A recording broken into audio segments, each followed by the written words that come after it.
5, 4, 3, 2, 1, 0.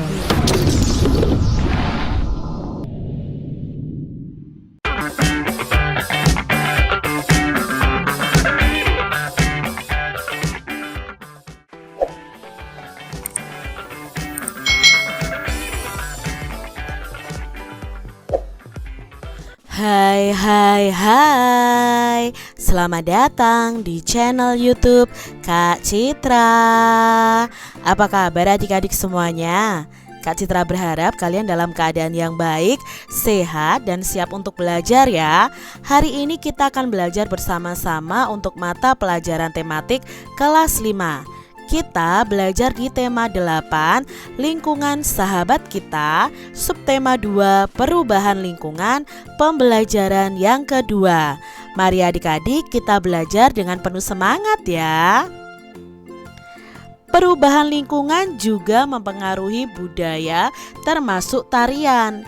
Tarian daerah berkembang mengikuti perubahan. Namun perkembangan itu juga masih mengikuti aturan dasar dari tari tersebut, termasuk pola lantainya adik-adik. Apa yang dimaksud dengan pola lantai ya? Mari kita pelajari bersama-sama tentang pola lantai. Lihatlah peragaan tari daerahmu baik secara langsung maupun melalui rekaman video. Fokuslah untuk adik-adik memperhatikan gerak para penari. Nah adik-adik kalian bisa mencari video tentang tari-tarian ya adik-adik, lalu kalian amati penarinya. Adik-adik, bagaimana formasi para penari saat melakukan gerakan tari? Nah gerakan tari ini awalnya dinamakan jogai yang berarti gerakan melingkar, melambangkan gerakan planet yang mengelilingi matahari. Lalu bagaimana arah hadap gerak penari selama peragaan tari? Nah, arah hadap penari itu ada yang ke depan, ke samping kanan, lalu ke samping kiri. Bagaimana bentuk imajiner yang dilalui penari selama melakukan gerakan tari? Nah, garis imajiner yang dilalui penari adalah garis lengkung dan garis lurus. Apa sih maksudnya pola lantai ini? Nah, adik-adik ya, lihat di sini ini adalah gerakan penarinya. Biasanya penari itu akan bergerak melingkar, lalu ada gerakan ke depan, ke samping kanan dan ke samping kiri. Nah, gerakan itu kalau digariskan akan membentuk garis imajiner atau garis khayal dari gerakan penari tersebut. Pola lantai gerak tari. Pada saat menari, penari itu kadang bergerak ke kiri, ke kanan, maju, mundur, atau bergerak membentuk lingkaran. Jika digambarkan seolah-olah ada satu garis imajiner yang dilalui penari selama menyajikan satu tarian. Nah, garis imajiner itu juga dapat digambarkan dengan melihat formasi para penari dalam memperagakan tarian. Para penari dapat membentuk formasi garis lurus, lengkung, segitiga, atau lingkaran. Nah, bentuk formasi garis dapat berubah-ubah selama penari menampilkan sebuah tarian.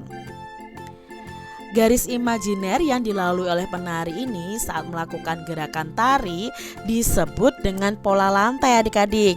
Jadi pola lantai ini merupakan garis imajiner yang dibuat oleh formasi penari kelompok. Secara umum pola lantai itu bisa berupa garis lurus dan garis lengkung. Bentuk pola garis lurus itu dapat dikembangkan menjadi pola lantai.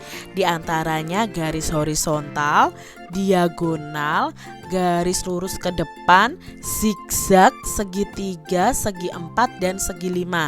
Nanti kita lihat adik-adik pola lantainya seperti apa.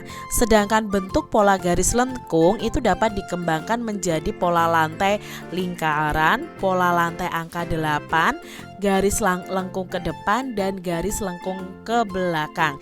Kita perhatikan gambar-gambar berikut ini. Nah, ini adalah pola lantai dari gerak yang dilalui oleh penari yang berupa garis dan lengkungan adik-adik. Yang pertama itu ada penari bergerak melalui garis lurus ke depan. Lalu kalau diagonal itu ke samping seperti ini adik-adik. Lalu kalau horizontal ya, horizontal itu bergeraknya seperti ini. Dan ini juga diagonal lagi sama seperti yang ini. Dan ini penari bergerak melalui garis lurus yang ke depan. Sedangkan ini penari bergerak melalui garis lingkaran. Lalu pola lantai untuk formasi yang berkelompok. Kalau tadi yang ini adalah pola lantai untuk penari tunggal adik-adik atau sendiri. Sedangkan ini pola lantai untuk penari kelompok ya. Kalau seperti ini ya, jadi dianggap yang biru-biru ini adalah penarinya.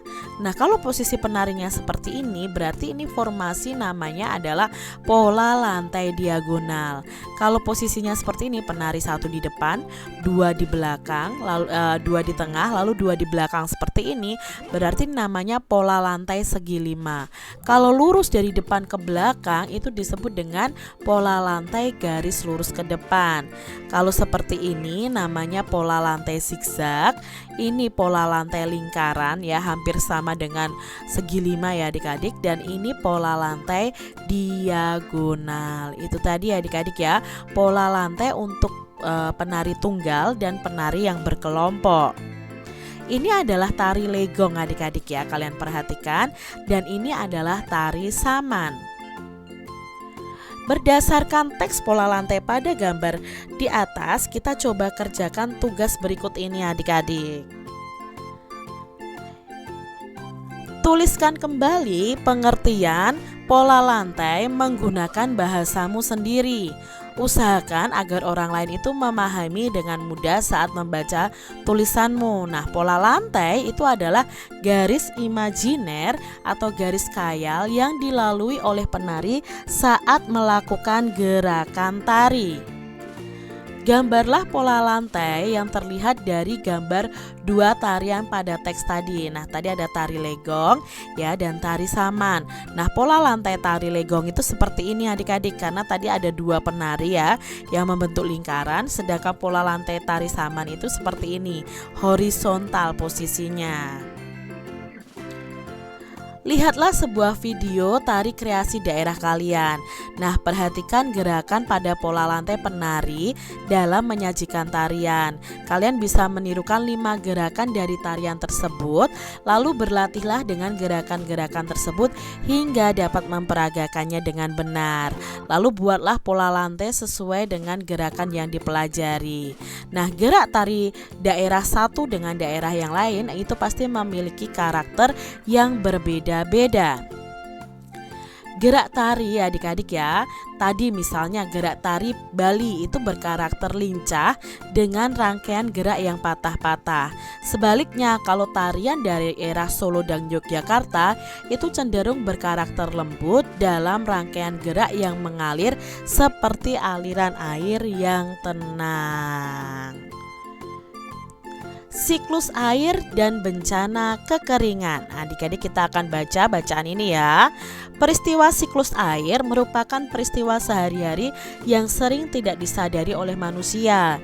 Siklus air menghasilkan air bersih yang berguna untuk kehidupan manusia.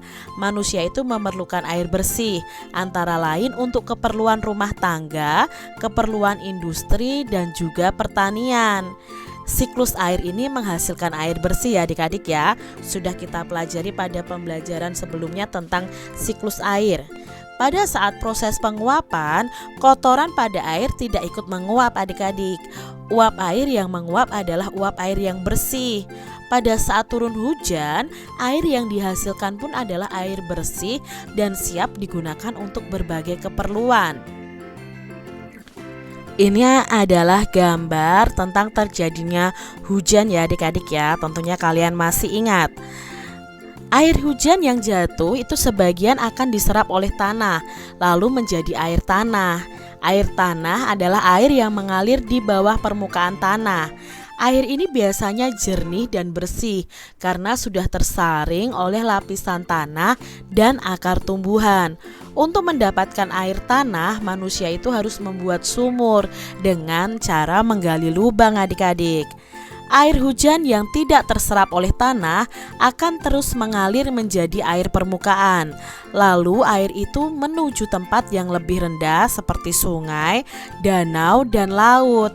Nah, air permukaan adalah air hujan yang tak dapat diserap oleh tanah, tetapi diserap oleh permukaan tanah, sehingga mengalir di atas permukaan tanah dan kemudian akan menguap kembali. Itu tadi perbedaan antara air tanah dan air permukaan. Ini juga sudah kita bahas pada pembelajaran sebelumnya juga adik-adik. Air permukaan ini biasanya kotor karena mengandung lumpur adik-adik. Air ini juga biasanya membawa berbagai macam material dari proses erosi. Pada musim kemarau, air hujan yang turun itu menjadi berkurang. Air hujan yang turun biasanya langsung diserap oleh tanah menjadi air tanah. Jika air sungai dan danau surut akan menyebabkan berkurangnya penguapan air sebagai pembentuk titik-titik air di awan. Akibat dari semakin sedikitnya awan adalah semakin berkurangnya curah hujan. Oleh karena itu, sumur-sumur penduduk pun menjadi kering. Nah, di saat inilah biasanya akan terjadi kelangkaan air bersih. Jika kelangkaan air bersih ini terjadi dalam waktu yang panjang, bencana kekeringan akan terjadi adik-adik. Jadi, mari kita biasakan menghemat penggunaan air dalam kehidupan sehari-hari. Peristiwa apa saja yang terjadi pada teks siklus air dan bencana kekeringan tadi adik-adik? Nah, peristiwa yang terjadi adalah tentang peristiwa siklus air, penguapan air, lalu tentang hujan, tentang air mengalir, dan tentang terjadinya air tanah dan air permukaan. Lalu bagaimana proses siklus air menghasilkan air yang bersih? Nah, pada proses siklus air tadi ada tahap penguapan air dari permukaan bumi, yaitu dari laut, sungai, danau, dan genangan-genangan air lainnya. Pada saat penguapan air ini kotorannya tidak akan ikut menguap adik-adik. Kotoran pada air akan tertinggal. Nah, uap air yang naik dan membentuk awan itu merupakan uap air yang bersih. Saat awan menjadi mendung lalu turunlah menjadi hujan. Dan air yang turun itu sebenarnya merupakan air yang bersih adik-adik. Apa yang dimaksud dengan air tanah adik-adik? Nah, air tanah adalah air yang terserap masuk ke dalam tanah dan mengalir di bawah permukaan tanah. Nah, air tanah ini lebih jernih dan bersih karena sudah disaring oleh lapisan tanah dan akar tumbuhan. Manusia biasa memanfaatkan air tanah dengan membuat sumur. Bagaimana perbedaan air tanah dengan air permukaan? Nah, perbedaannya air tanah ini lebih jernih dan bersih daripada air permukaan karena air tanah ini sudah tersaring oleh lapisan tanah dan akar tumbuhan. Oleh karena itu, manusia biasa memanfaatkan air tanah untuk keperluan sehari-hari dengan membuat sumur. Mengapa air permukaan itu biasanya lebih kotor dibandingkan dengan air tanah? Nah, air permukaan merupakan air hujan yang tidak terserap oleh tanah. Air permukaan ini lebih kotor karena mengandung lumpur dan benda-benda lain yang terbawa aliran air di permukaan tanah. Apa akibat dari musim kemarau yang panjang? Nah, saat kemarau panjang, otomatis air permukaan dan air tanah akan menyusut. Kekurangan air akan menyebabkan bencana kekeringan. Berdasarkan bacaan siklus tadi adik-adik ya, siklus air dan bencana kekeringan, kalian bisa membuat poster tentang dampak siklus air bagi kehidupan. Nah, buatlah semenarik mungkin. Pada pembelajaran 5 nanti kamu akan mempresentasikan poster yang kalian buat. Nah, contohnya di sini posternya seperti ini adik-adik ya. Mari kita biasakan menghemat penggunaan air dalam kehidupan sehari-hari.